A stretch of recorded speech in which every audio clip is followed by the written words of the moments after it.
Archive Studies at the Institute of Global and Historical Studies at Government College University, Lahore. My name is Ms. Raja Salim Sehgal and I am a lecturer in the department. Joining me as fellow panelists today are Dr. Lubna Akram, who is the in charge, and Dr. Adnan Tariq, who is an assistant professor at the department. It is our utmost pleasure to be hosting Professor Dr. Kevin Greenbank in our talk today. Honored to have you here. I will now briefly outline Dr. Greenbank's journey for the benefit of our audience. He did his undergraduate and MPhil at the University of Cape Town in history, which was followed by a PhD in history at the University of Cambridge. In his doctoral dissertation, he focused on the introduction of apartheid in South Africa. Dr. Greenbank has been working at the Center of South Asian Studies at the University of Cambridge since 1999, and he has been at the forefront of handling its impressive collections and archival records. He now researches and spearheads projects on digitization, preservation, and presentation of archival material. In today's discussion, we will be talking to him about his experience as an archivist, as well as the general trends facing the world of archives. A warm welcome to our talk, everyone. So I guess I'll start off with this notion of an archivist as well. We're often told that information in the hands of an archivist is very significant and crucial, and you get to decide which information to keep and which to discard. So often the archivist is seen as the gatekeeper of knowledge. So keeping this notion in mind, and as an archivist yourself, what factors do you take into consideration when organizing and presenting data? I don't like the term gatekeeper. Of course. Because that implies that you're keeping people out. And my job as an archivist is to make documents available to people. I understand the question about selection and disposal, but those are questions that are normally faced by archivists in state archives, where the amount of paper and the number of documents that are just pouring into these institutions are so great that some have to be weeded out, otherwise you'll run out of space very quickly. But those decisions about what is kept and what is not kept must be made by the state, and must be made. An archivist should not be deciding what to keep, what to throw away, what to make available, what not to make available. There should be rules. If you're in an archive which does receive state papers, where you receive rooms full of documents every day, there should be rules about which documents are archived and which are not.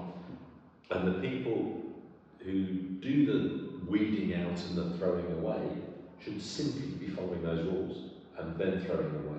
It is not the role of an archivist to decide what is kept, what is part of a national history, what is part of a local history. That is a decision that governments take. And governments acknowledging the role of history, acknowledge what needs to be kept. And that's not a decision for a single individual, or even a small, if the four of us were sitting around a table saying, oh, well, I think we should throw away everything from the Ministry of Information. That's not a decision we should be making. As archivists, that's not our role. Our job at that point is to follow regulations. When you're in smaller archives like my one at the University of Cambridge, I throw away almost nothing. Because, again, it's not my job. I refuse almost nothing because I've got space for it. And now ours is a time-limited archive with about the British in South Asia and about the British Empire. So we largely stop in 1947. So new documents that are coming in are dwindling in number. So it's hard for us to refuse anything. But far from being the gatekeeper, actually my role is to try and get the documents seen by more people. So I'm not trying to stop people seeing it. I'm not trying to protect the donors, although I do, to a certain extent, protect the donors. But what I'm doing is, once I've got the documents, is trying to make them available as widely as possible and trying to get them beyond Cambridge so that more and more people can come in and see them. Okay, what kind of archival material has followed you the most, both in Cambridge and Pakistan?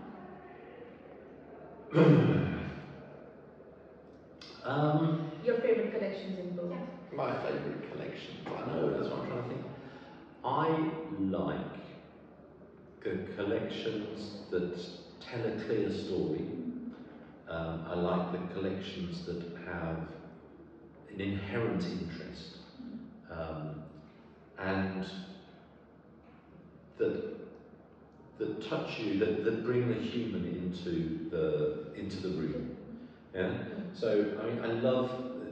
I've just shown you an archive of a man who's kept a list of everything he ever spent since he was 12 years old. Every single transaction in his life, which is a terribly dull document. It is a list. It's a 63-year list, you know, which is not exciting, but that I find it quite fascinating in that it's the meticulous nature of it, and it's so part of his routine, and you're living his life with him there. And you can imagine him going to a street seller and buying his fish, and then he has to stop just one moment, he takes his book out, and he writes on it, thank you very much, and then he takes the fish. You know, you can imagine that interaction as it happens, and I love that. There's a couple of beautiful diaries that we have, which again, you see the actual person, and that's where the interest comes for me, I think, is in the personal aspect of so many of the papers that we have. I mean, I like looking at trends, I like looking at social history, and in my own writing when I was a student and a PhD, I was looking at the general, and I was looking at trying to find large movements. But in my archive, I like the individual to come through. Okay, the documents you find the most interesting, or the visual materials you find the most interesting? Oh, Or both? no, I think in terms of if you're sorting them out by type of document, I love the film. I do like the film because it's so immediate, and you know, you can describe something 1,000 times, and you could spend 100 pages on each description, and you will never get it to tell you as much as 10 seconds of film will tell you. It doesn't, but I get excited by shit. I get letters, and you know, that's where I find that the films are very revealing, but I love a good letter. I really do. I think just building up on trends and diversity, we'll go to our next question. Of course. Dr. Greenbank, it's indeed very wonderful discussion. Can you tell us how have interactions with the archive evolved over the years, especially in perspective of the academic research and the historians, student of South Asian history? I think there are different trends. There are trends from within the archive. Okay. So digital is obviously the most important change that's been made. You know, our film collection at the Centre of South Asian Studies, which was the first film collection to go online in its entirety in the world for free, had been viewed probably by 50 people before 2000. We did a piece about elephants rescuing refugees from Burma in 2006. It was viewed by 7 million people in a weekend. Okay. You know, now the scale of that change from 50 people in 50 years to millions in 3 days is staggering. You know, and that's what the digital offers as a possibility of. I mean, I know that elephant story is an unusual one.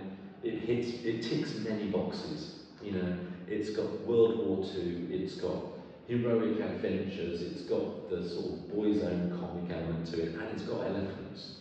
You know, there's a lot of people thinking, I'm watching that. And clearly they did. So that's been the biggest change. I think, as we alluded to earlier, the movement towards looking at social trends and away from the sort of great man history has been a significant change. Most of our scholars who are coming in now are looking at broader topics rather than at individual people, or they're looking at caste or at social status, or they're looking at gender, or they're looking at topics that you need a massive evidence to create. You know, looking at somebody's been looking at transfer of information, so they've been looking at publication rates from where those publications take place and where they move to. And people are looking at healthcare and medicines and mental health and all these, which is just reflects more of the trends that that we're looking at. You know, mental health in particular is coming into modern life, more awareness. But I think they're broader topics, and we're looking at movements rather than small groups.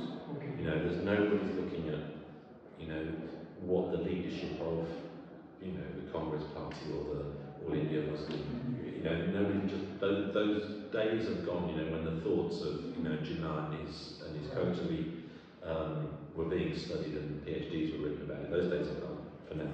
So in that context, how can we identify the role of an archivist to connect with the themes of subaltern or those persons who are quite marginalized in the broader perspective of historiography?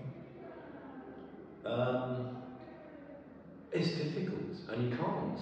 Okay. You know, I can only provide to you what exists. You know, Okay. and I can only if I haven't got the paper, I can't give it to you. Right. Yeah, I can't make it up, and so I'm reliant upon what I have. You know, so if you come looking for you know, papers about subaltern experience in British India in 1880s, good luck. You know, go and find it somewhere else, because it's not in our archive. Yeah? And if it is, it's coincidental. You know, you'll find 3 bits of paper in the 1.2 million bits of paper that are in the archive. Enjoy finding those. It's going to take you a little while. Yeah? I think just building up on what you were saying, that the archive is not just a historian's concern, but it is getting a more of a public concern. So that builds on to our next question. Yeah, my question is related to your field, Raja. What, in your opinion, the archives holds a significance beyond the discipline of history? Well, I think one of the trends I was probably going to mention, one of the great differences in South Asian archives in my time as an archivist in 20 years, has been the attitude of the states to archiving. I think that, particularly in Pakistan, it's undergoing a transformation at the moment.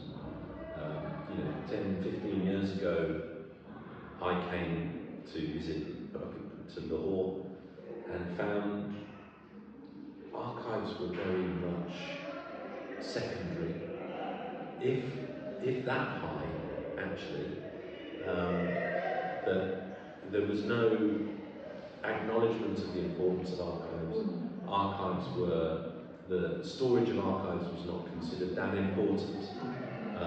Somebody had the fabulous idea of digitising their archive about 10 years ago.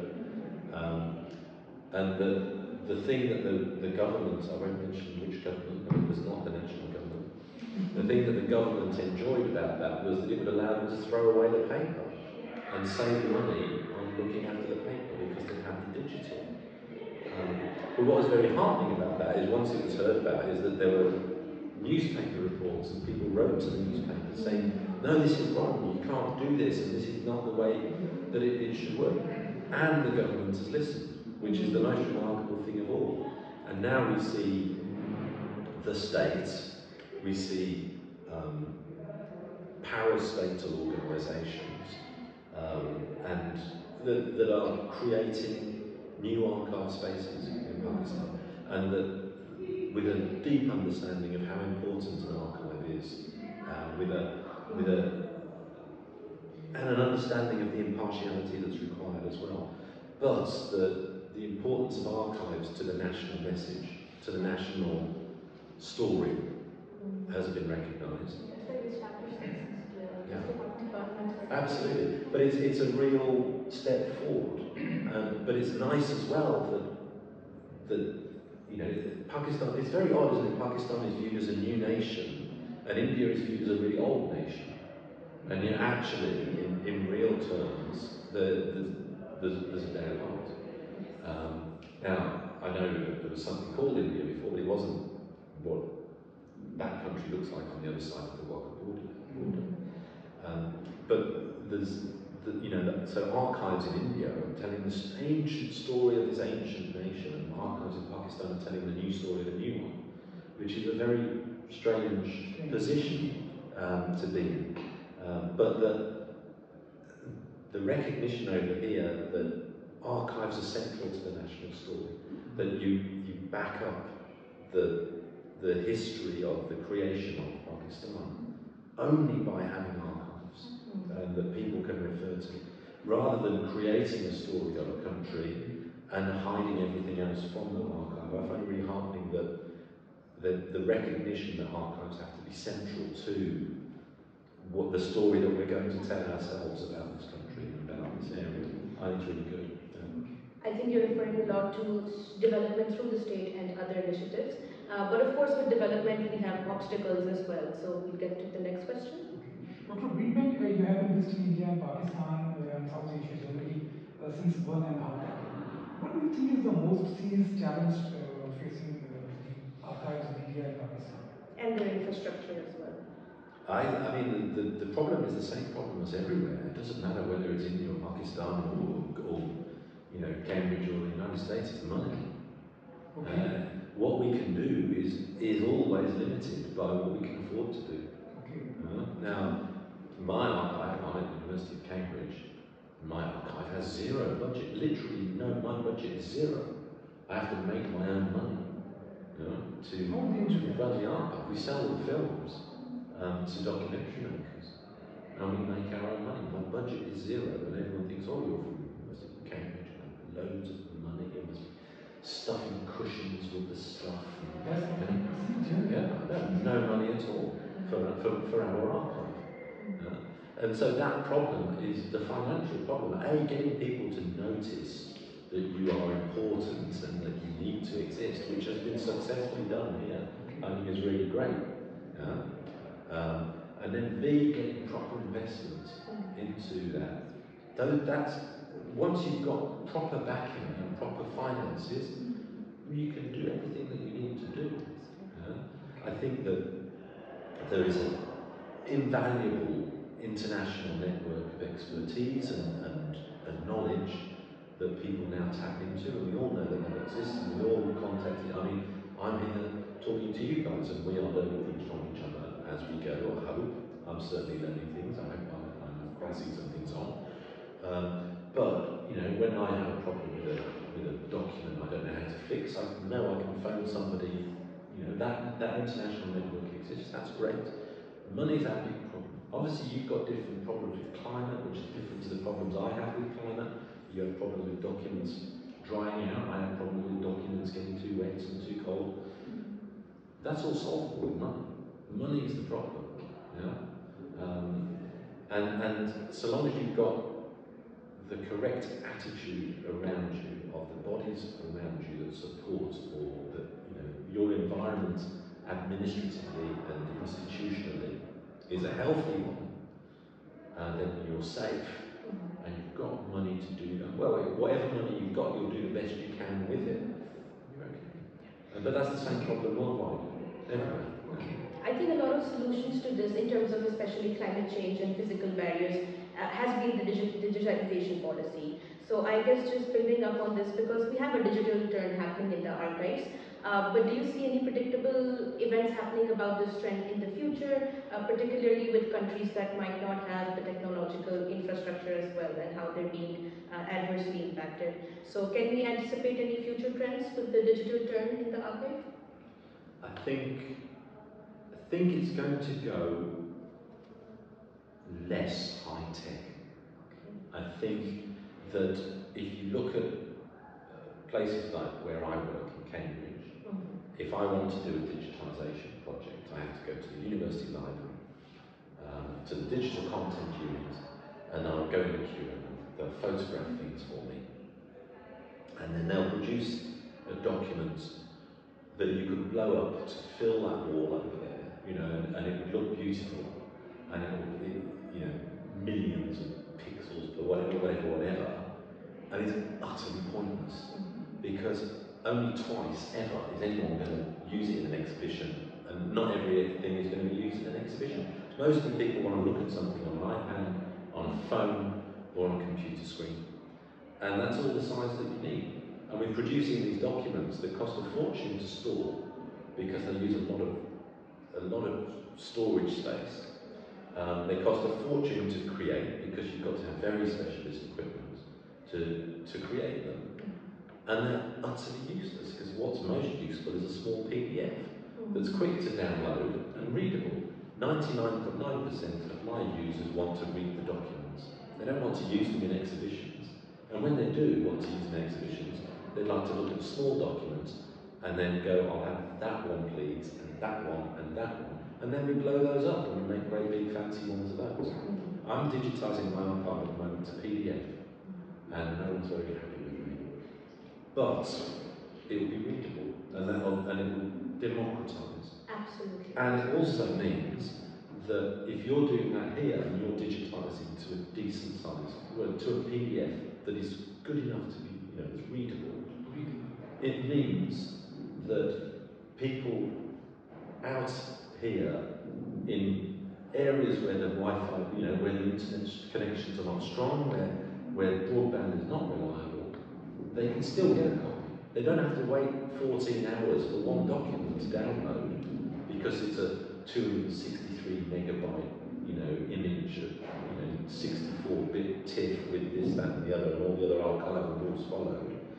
They'll get a document they can read, and it will take a second because they'll get a small PDF. And I think that move towards low tech, towards the recognition that your piece of paper is low tech and it's small. So why are we producing a document that can be blown up to be 9 foot tall when the original piece of paper is 30 centimetres? And why not produce something that only exists on 30 centimetre reproduction? It's the same size, you can still read it. Why does it need to be any bigger? And making it bigger actually excludes. Yeah, it means that you've got a beautiful copy preserved, digitally. And people say forever. No, it's not preserved forever. It's preserved until that hard drive stops spinning. And it's preserved as long as your digital preservation rules and methodologies are good. So it's not forever. It is as long as you keep hard drives spinning or keep solid state disks powered. But it's so unnecessary. You're just wasting so much in sort of space and resources, and you're excluding people who don't have a normal access, a normal world access. It restricts it to the elite. Definitely. Yeah. I think it's something our students face as well, that they just feel so intimidated by the archive, and definitely trends like this will make it more user-friendly. So I guess building up on the next question. Actually, I want to ask you, being an archivist, what advice you would give to our students for utilizing archives in their research? I think the most important thing is that they read before they go to an archive. You don't go into an archive looking for a subject. You go into an archive already knowing roughly, I'm working on Cape Town in 1939, or I'm working on the history of Lahore in the early 20th century. So you've got to read about that topic before you turn up at the archive. An archive document is amazing if it contradicts what you already know. Then that archive document becomes really important. If you haven't done the reading, you don't know. So everything has to be in its context. Yeah? And you can only find out what's new or what's surprising if you know what's old and what's normal. So that's the most important thing, is you have to approach an archive with a context in mind, and that context means you've got to have been in a library and you've got to have been reading. And I think that's the most important thing you can do before going. Well, you get lost, and you can't contextualise anything. So you look at a photograph, in particular visual archives. You've just got no idea. I was at the Lahore Museum earlier this week. I don't want to, but there's a photo up there of Mohammed Ali Jinnah, and the caption is Mr. Jinnah shaking hands with some people. Now, that is somebody who's got a photograph out of any context and just put it, well, I recognise that chap, that's Mr. Jinnah, you know, and that's it. That's the only context I went to that photo with, so that's all that I can do. I don't know who any of those guys are, but I know who that one is. So that goes on the wall, and I'll just tell you. And that's just about lack of context, yeah. And if you've got that, you think, oh, that's an interesting photo. Then you need to go back to the archive. You need to go back to all the books, and you say, here's 4 people. Who are those 4 people? Yeah. So, but you need to do a bulk of research before you go in, and then you'll need to do some follow-up afterwards. That was so helpful for me as well, and not just for students, but for us as researchers and teachers as well. So, with this, I would like to thank the panelists on our behalf of the department, and especially to our guests. It was very interesting hosting you here, and I'm sure we all learned so much. So, I would like to thank the audience as well for their time and attention. We hope you found the discussion as insightful and engaging as we did while hosting it. Goodbye, and see you next time.